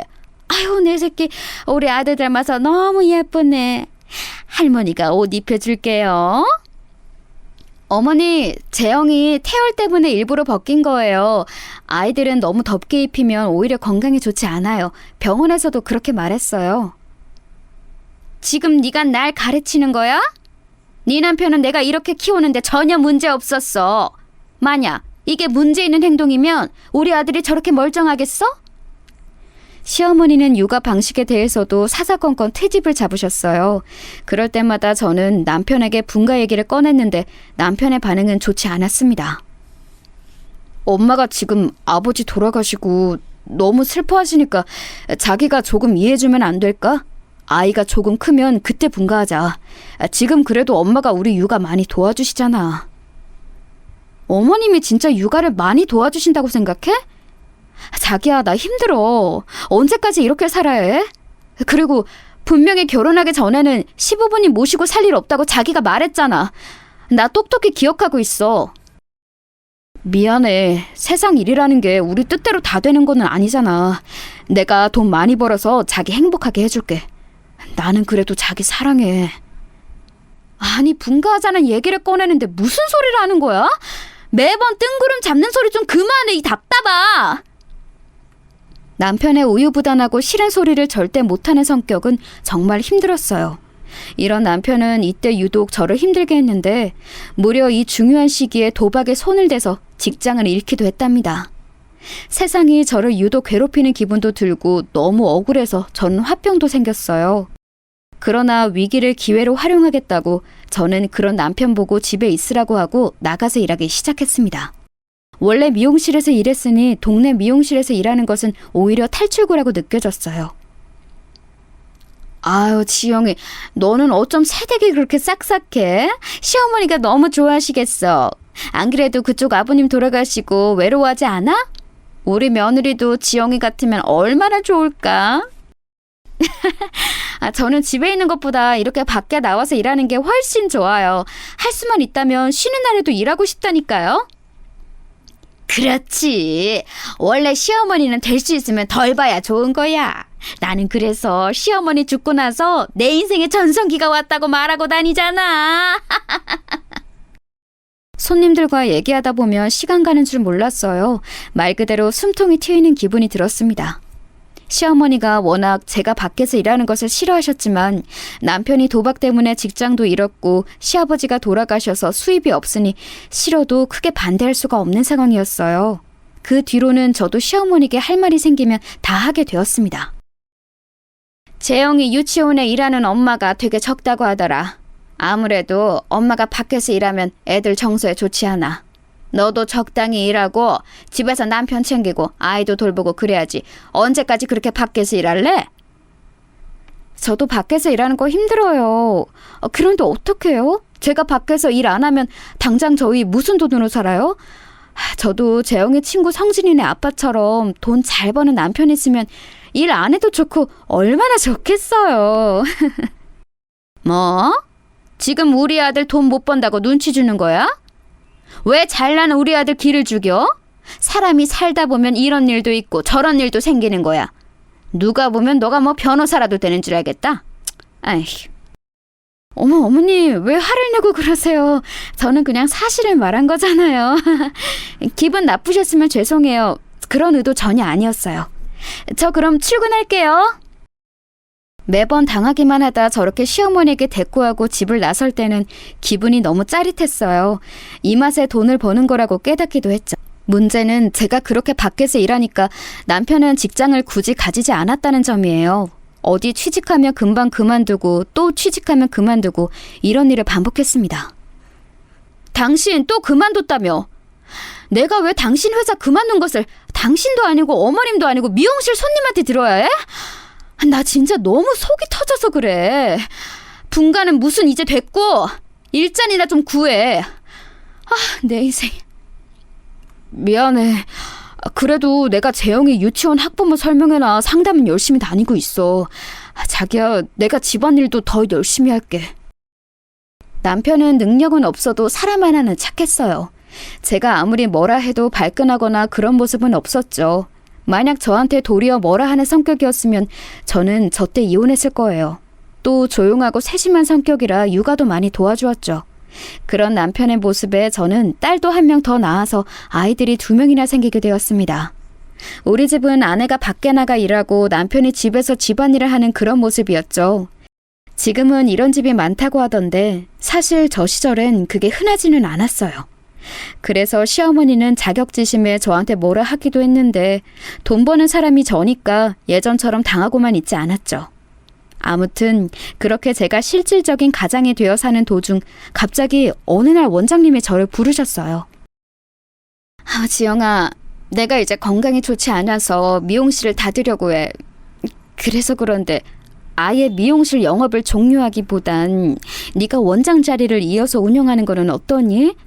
그래도 우리 미용실이 단골이 많아서 매출도 좋잖아. 지영이 너 덕분에 우리 미용실이 단골이 확 늘기도 해서 고맙기도 하고. 어머, 원장님. 제가 원장이 되면 저야 영광이죠. 그동안 너무 고생 많으셨어요. 제안 정말 감사합니다. 원장님이 건강이 안 좋아지면서 제가 그 미용실을 이어받아 운영하게 되었어요. 그러면서 그냥 직원으로 일할 때보다 훨씬 바빠졌습니다. 이번에도 못 내려와?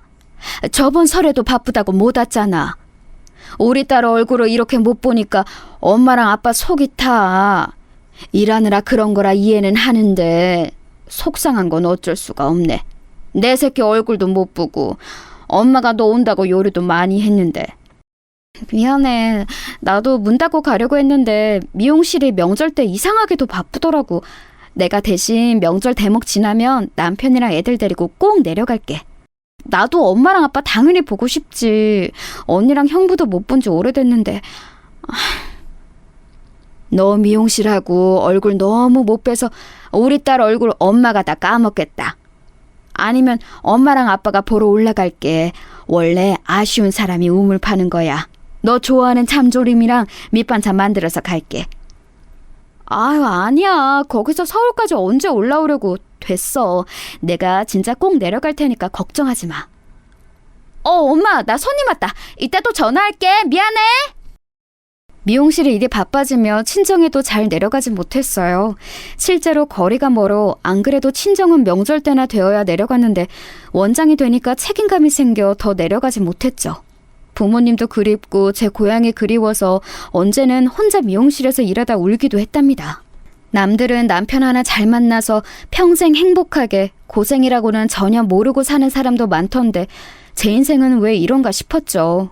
시어머니 복도 없어서 저 모양이고 속상한 마음도 당연히 들었습니다. 하지만 한편으로는 제가 돈을 버니까 아쉬운 입장이 전혀 아니니까 좋기도 했어요. 그러면서 더 돈을 버는 것에 힘을 쏟았습니다. 미용실은 일주일에 딱 하루만 쉬었는데 그날도 저는 혼자 출근해서 청소하고 재료 주문을 하느라 바빴어요. 덕분에 돈은 많이 벌었는데 아이들에게 신경을 많이 써주지 못해서 미안했습니다. 우리 아들 오늘 졸업식이지? 엄마가 시간 나면 꼭 들를게. 졸업 축하해. 아빠가 이따 꽃다발 들고 갈 거야. 저녁에 우리 재영이가 좋아하는 패밀리 레스토랑 갈까? 가서 먹고 싶은 거 다 시켜. 엄마, 나는 진짜 괜찮아. 아빠가 대신 오잖아. 엄마는 바쁘니까 어쩔 수 없는 거 알아. 아유, 우리 아들 누구 닮아서 이렇게 속이 깊어? 이해해줘서 고마워. 엄마가 대신 용돈 챙겨줄게. 이걸로 친구들하고 떡볶이 사 먹어. 알겠지? 아이들의 입학식이나 졸업식에도 잘 참여하지 못했어요. 그렇게 일하니까 돈은 많이 벌어서 좋기는 했습니다. 무엇보다 밖에 있으니 시어머니의 시집살이를 온전히 당하고만 있지는 않아서 좋았고요. 시간이 지나고 어느덧 장남은 대학생이 되었습니다. 딸과 달리 아들은 공부를 매우 잘했어요. 고등학교 때는 전교회장도 하고 아주 우수한 성적으로 학교를 졸업했습니다. 원장님, 이번에 아들 명문대 합격했다며? 아유, 좋겠어. 아들이 그렇게 조용하고 사고 안 치는 것도 부러운데 전교회장의 명문대까지 다 가졌네. 우리 아들도 원장님 아들처럼 모범생이면 얼마나 좋을까. 아유, 맨날 PC방에 가서 게임하게 바빠. 그래도 창준이가 저번에 보니까 되게 밝고 인사성도 좋던데 뭘. 축하해줘서 고마워요. 아들 덕분에 단골 손님들의 부러움도 한 몸에 받기도 했어요. 아들은 제 인생의 자랑거리였습니다. 아들이 대학에 가고 나서 한 가지 일이 발생했는데 바로 시어머니가 아프기 시작했어요. 시어머니에게 좋은 감정이 가득하진 않았지만 그래도 미운 정이라는 게 있잖아요. 사람이 아프다고 하니까 마냥 모른 척을 하기도 그렇더라고요. 병원비가 만만치 않았는데 그 병원비를 제가 아무 소리 않고 다 내주었어요. 시어머니는 제가 병원비를 다 낸 것을 알고 저에게 싫은 소리를 전혀 하지 않더라고요. 그 모습이 웃기기도 하고 한편으로는 씁쓸한 감정도 들었죠. 심지어 아프고 나서 시어머니는 저에게 고맙다는 말도 하기 시작했어요. 사람이 죽을 때가 되니 심경에 변화가 생겼나 보더라고요. 그렇게 몇 년의 투병 끝에 시어머니는 돌아가시게 되었습니다. 미안하다. 내가 너 결혼하고 초반에 뭐라 했던 거 용서해라. 미안하다. 어머니, 저 다 잊었으니까 편안히 가세요. 용서할 테니까 우리 저승에서는 웃는 얼굴로 봐요. 편안히 눈 감으세요. 괜찮아요. 시어머니는 돌아가시기 전에 저에게 미안하다고 말하고 가셨어요. 그 모습을 보며 저는 속으로 만약 며느리가 생긴다면 이렇게 나중에 후회하지 말고 처음부터 잘해줘야겠다 생각했습니다. 시어머니가 돌아가시고 딸도 대학에 입학하니까 저는 급격하게 고향이 그리워지기 시작했어요. 그동안 혼자 밖에서 일하며 돈 버느라 바빠 친정 부모님의 얼굴을 제대로 본 적도 없었거든요. 시어머니가 돌아가신 후로 부모님께 더 잘해야겠다고 생각하기도 했고요. 그래서 남편에게 진지하게 고향에 내려가고 싶다고 했더니 남편은 특유의 성격답게 그러자고 하더라고요. 뭐라고? 어머머, 이게 무슨 반가운 소리야? 그럼 최서방하고 같이 내려오는 거야? 아예 내려온다고? 아이고, 살다 보니까 이런 일도 생기네. 엄마랑 아빠는 너무 좋지. 우리 딸 얼굴 보는 게 무슨 연예인 보는 것처럼 힘들었는데. 아니, 근데 그러면 애들은? 서울집은 어떡해? 서울에 있는 이 집은 그대로 두고 남편하고 내려가서 새로 집 얻어야지. 애들이 대학생이라 이 집을 팔면 애들이 잘 곳이 없어. 여기 생활 정리하고 전화 또 할게. 그럼 그때까지 조금만 기다려요. 저는 그렇게 서울에 있는 미용실을 정리하기 시작했어요. 오래 일해서 단골이 대부분이었는데 참 시원섭섭하더라고요. 그래도 고향에 내려가는 거라 기분이 좋았습니다. 엄마한테 말한 것처럼 서울에 있는 집은 아이들의 통학을 위해 두고 내려가기로 결정했어요. 그 집은 제가 미용실을 운영하며 열심히 번 돈으로 제 명의로 매매한 집이었습니다. 아들과 딸이 둘 다 집과 가까운 대학을 다녔기 때문에 저와 남편만 내려갔죠. 저랑 재민이는 걱정하지 말아요. 우리가 뭐 유치원생도 아니고 대학생인데. 엄마, 그동안 너무 고생 많았어요. 내려가서 또 일만 하지 말고 좀 쉬고 그래. 맞아. 엄마 일하느라 지금도 무릎 안 좋은데 괜히 가서 또 일해서 더 안 좋아지면 어떡해? 외가 쪽에는 제대로 된 대학병원도 없잖아. 괜히 일하다 무릎 더 상하지 말고 적당히 일해. 내가 감시하러 갈 거야. 알겠어. 내가 다른 복은 없어도 우리 자식들 복은 확실하네. 엄마 생각해줘서 고마워. 그래도 엄마가 주말이나 시간 나면 계속 올라와서 집안일도 해주고 할 테니까 둘이 잘 살아. 무슨 일 생기면 바로 전화하고, 알겠지? 그렇게 자식들은 서울에, 남편과 저는 친정지역에서 살기 시작했어요. 원래 가족들은 떨어지면 더 애틋해진다는 거 아시나요? 적당한 거리감이 생기니 자식들과 사이가 더 좋아졌어요. 원래도 자식들과의 관계는 좋았는데 더 화목해졌죠. 친정 부모님 옆으로 내려오고는 작게 미용실을 하나 열었는데 서울에서 일하는 것처럼 죽어라 몸을 갈아 일하지는 않았어요. 적당히 생활비를 버는 정도로만 일했습니다. 어느새 시간이 흐르고 갑자기 딸이 저와 남편을 찾아와서 말했어요. 그래서 나는 결혼하고 미국으로 갈 거야. 이 사람하고 결혼할 줄은 몰랐는데 이 사람 아니면 나 안 될 것 같아. 케빈이 박사과정을 미국에서 해야 하니까 거기서 나도 대학원 다니고 졸업하면 아예 자리 잡을래. 아휴, 재민아, 엄마 너무 당황스럽긴 하다. 우리 딸이 어린 나이에 결혼하는 것도 당황스러운데 사위가 미국인... 아휴, 그래 뭐 너가 좋으면 좋은 거지. 그렇긴 한데 여보, 당신도 뭘 말이라도 해봐요. 본인들이 좋다는데 뭘 어째. 그래, 딸아, 축하한다. 이 양반아, 그게 끝이야?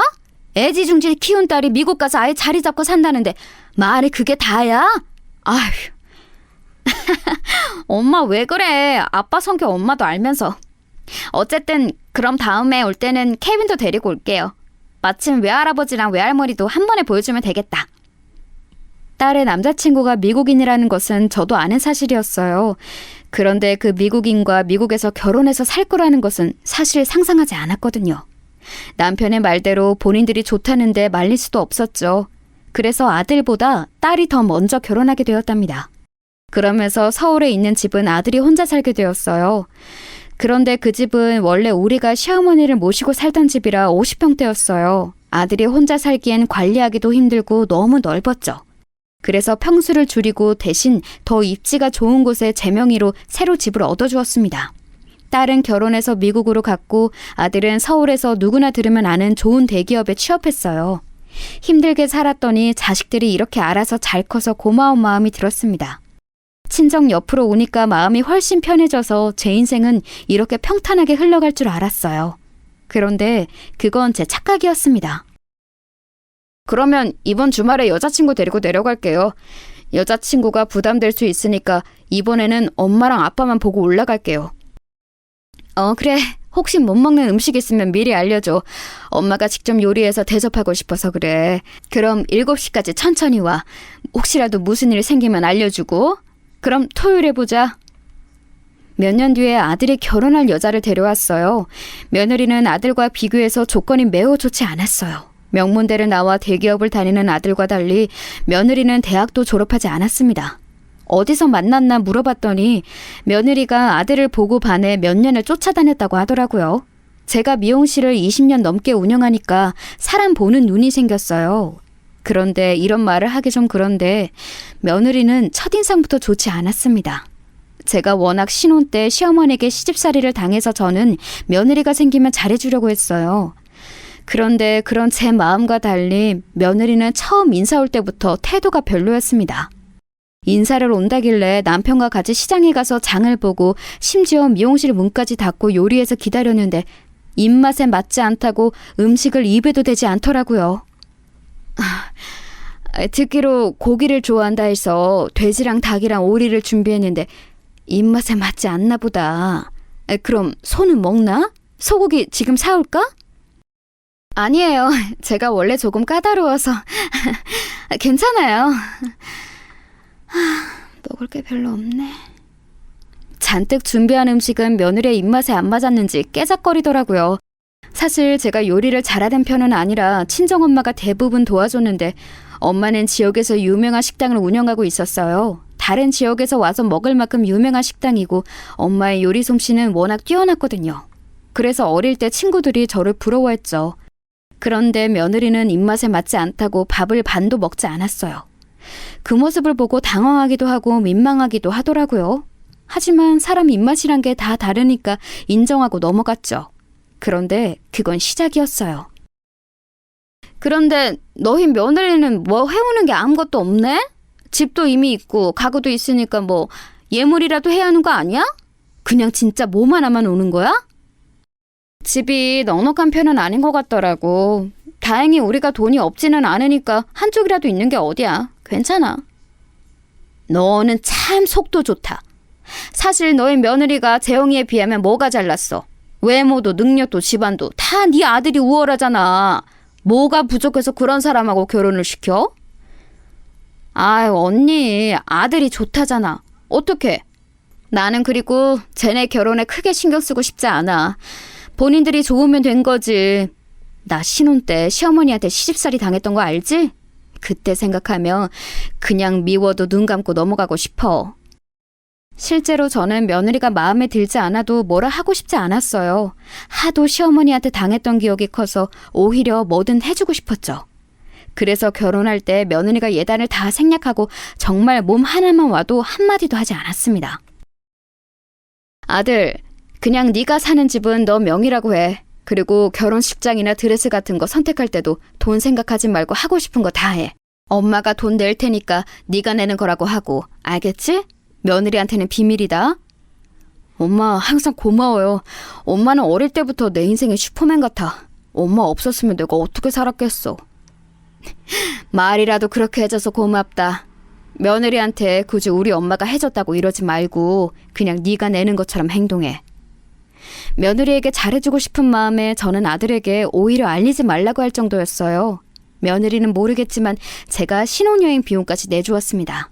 물론 신혼집의 명의는 제 명의였는데 며느리는 그걸 모르고 있었죠. 어머님, 저 다음 달에 출산하는 거 아시죠? 친구들이 그러던데 요즘은 출산하면 시댁에서 조리원 비용을 다 내준다고 하더라고요. 조리원? 안 그래도 내가 알아봤는데 여기 어떠니? 만약 마음에 안 들면 아가 네가 원하는 곳 가도 된다. 조리원은 당연히 우리가 내줘야지. 걱정하지 말고 원하는 곳에 가렴. 어머, 정말요? 너무 감사해요. 저 그럼 여기 가고 싶어요. 연예인들이 가는 고급 조리원이라는데 마사지도 그렇고 요가 같은 프로그램이 잘 되어 있더라고요. 며느리가 임신하고 출산할 때도 저는 최대한 지원을 많이 해주었어요. 조리원도 연예인들이 다니는 청담동에 있는 고급 조리원을 결제했고 출산 선물로 아주 유명한 유모차도 사고 며느리를 위해 명품 가방까지 사주었습니다. 어머님, 혹시 이번 주말에도 올라오실 수 있으세요? 저희 친정 부모님은 워낙 바쁘셔서 아기를 봐줄 수가 없으세요. 오랜만에 하는 동창회라 꼭 나가고 싶은데. 그래, 알겠다. 내가 올라가서 아이 돌볼 테니까 너는 볼일 보렴. 필요한 거는 없니?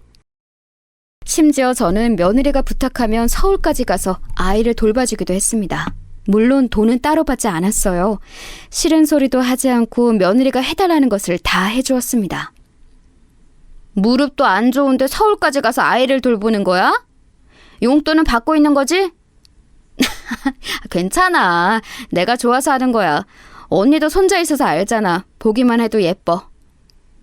예쁘긴 해도 아이 보는 게 얼마나 힘든데.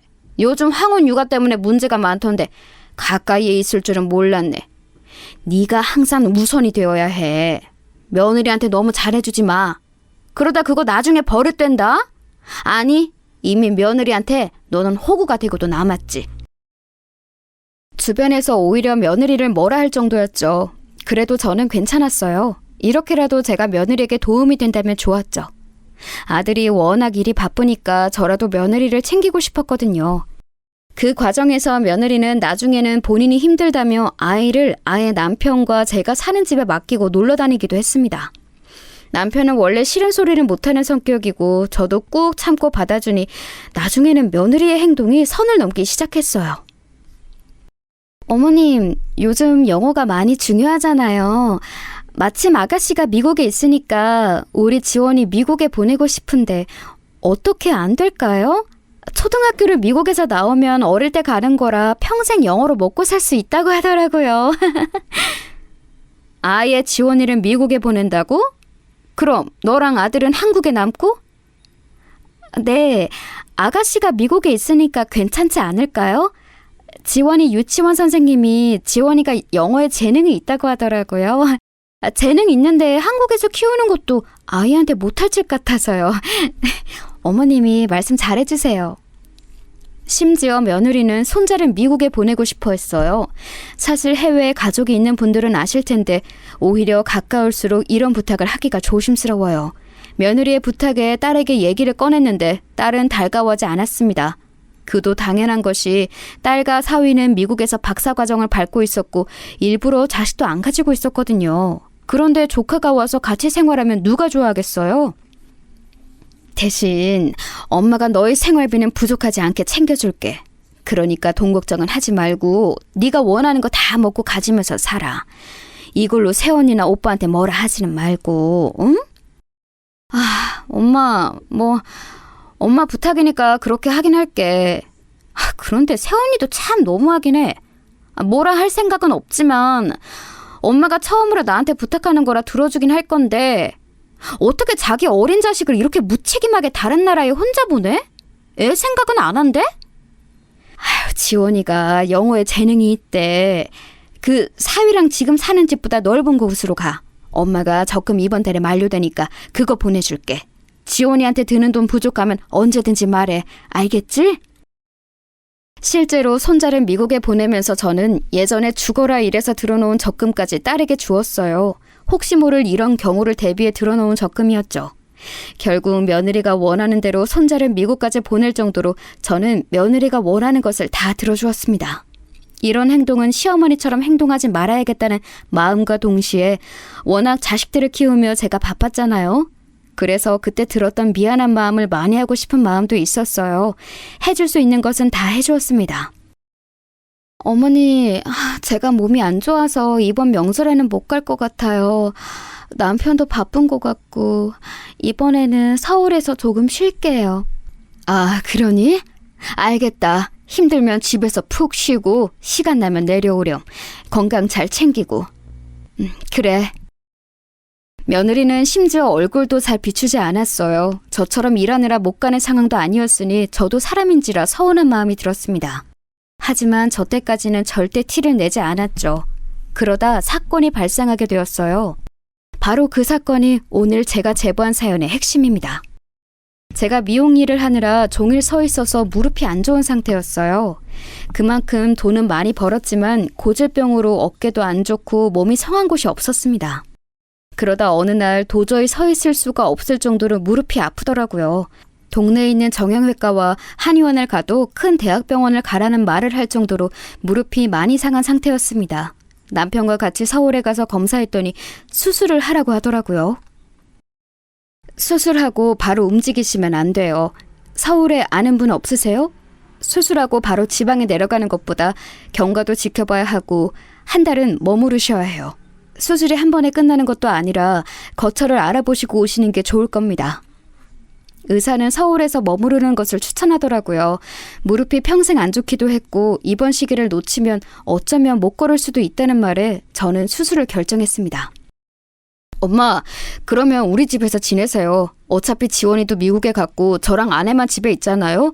저도 일하느라 바쁘고 집에서 편하게 지내면서 수술 받으세요. 제가 아내한테 따로 말할게요. 그래도 되겠니? 그럼 난 너무 고맙지. 엄마가 이제까지 우리한테 해주신 게 얼만데요. 당연히 이 정도는 해드려야죠. 그동안 오히려 받기만 해서 죄송했어요. 걱정하지 말고 편하게 머무르다 가세요. 아들은 제가 무릎 수술을 해야 한다고 하니 본인 집에 머무르라고 했어요. 처음엔 저도 거절하려고 했는데 그래도 서울까지 와서 수술을 받을 건데 한 명이라도 아는 사람이 있으면 좋으니 아들의 집으로 가게 되었어요. 남편은 지방에 있고 저는 아들의 집으로 갔는데 며느리의 표정이 좋지 않더라고요. 사실 제가 며느리한테 그동안 베푼 게 하도 많아 저도 어느 정도 기대를 했는데 며느리는 대놓고 싫은 티를 내서 민망했습니다. 내가 크게 거슬리게 하지는 않을 거야. 어차피 병원하고 가까워서 혼자 택시 타고 다닐 거고. 그러니 나를 챙기거나 그러지는 않아도 돼. 네, 어머니. 그런데 지켜야 하실 것이 조금 있으세요. 일단 저는 화장실 더럽게 쓰는 거 정말 못 참아요. 또 부엌은 웬만하면 들어오지 않으셨으면 좋겠어요. 그리고 남편하고 제가 잘 때는 웬만하면 조용히 해주세요. 부탁드려요. 며느리의 말에 사실 굉장히 당황했어요. 사실 이 집은 제 명의라 제 집이잖아요. 물론 며느리는 그 사실을 모르고 있었지만 설령 제 명의가 아니더라도 시어머니한테 저렇게 대할 수가 있나 싶었죠. 제가 그동안 시집살이를 했으면 몰라 그것도 아니었어요. 해줄 수 있는 것은 다 해주고 손자까지 제 돈으로 미국 유학을 보내주었는데 이렇게 나오니 섭섭한 마음이 들었습니다. 그래서 며느리와 저의 매우 어색한 동거가 시작되었어요. 저도 예전처럼 며느리에게 다 맞춰주지 않고 살갑게 대하지 않으니 며느리도 적잖이 당황한 눈치였습니다. 어머님, 이번 주말에 저희 친정 부모님이 오시기로 했어요. 혹시 주말에 집에 계실 거예요? 그럼 내가 어딜 가니? 안 그래도 무릎이 안 좋아서 여기 있는 건데 나보고 어디 나가라는 말이야? 저는 나가라고 한 적 없는데요. 그냥 집에 계실 거냐고 물어본 건데요. 친정 부모님이 집에 오시면 어머님도 불편하니까 미리 물어본 건데 왜 그렇게 반응하세요? 진짜 궁금해서 물어본 게 아니고 은근히 나가라고 눈치 주는 거 아니었니? 내가 오해했으면 미안하다. 그런데 내가 병원에서도 최대한 이번 달에는 조심하라고 해서 어디 나갈 수가 없어. 그럼 제가 나가야죠. 알겠어요. 며느리와 저는 날이 갈수록 냉랭한 분위기가 지속되었어요. 아들은 워낙 바빠 집에 오면 자기 바빴는데 차라리 아들과 둘이 있으면 마음이 편했습니다. 속으로 며느리가 얄밉게 행동할 때마다 저도 사람인지라 이 집은 내 집이고 돈도 내 아들이 벌어오는 돈이라는 생각이 들었죠. 하지만 굳이 이런 생각을 입 밖으로 내지는 않았습니다. 엄마, 아니, 지원이가 적응을 잘 못하는 것 같아. 사실 남편이랑 나랑 둘이 우리 몸 건사하기도 힘든데 지원이 때문에 신경 써야 하는 게 조금 부담이 되는 것은 사실이거든. 그래? 그럼 내가 며느리한테 말해볼게. 안 그래도 너랑 사위한테는 고맙고 미안한 마음밖에 없다. 설상가상으로 미국에 간 손자는 적응하지 못하고 있었어요. 그도 그럴 것이 어린 나이에 혼자 부모 없이 다른 나라에 가서 사는 게 쉬운 일은 아니잖아요. 그래서 며느리에게 조심스럽게 얘기를 꺼냈더니 매우 예민하게 반응하더라고요. 한 번에 적응을 잘하는 게 더 어렵죠. 그냥 아가씨가 우리 지원이 한국으로 보내고 싶어서 그런 거 아니에요?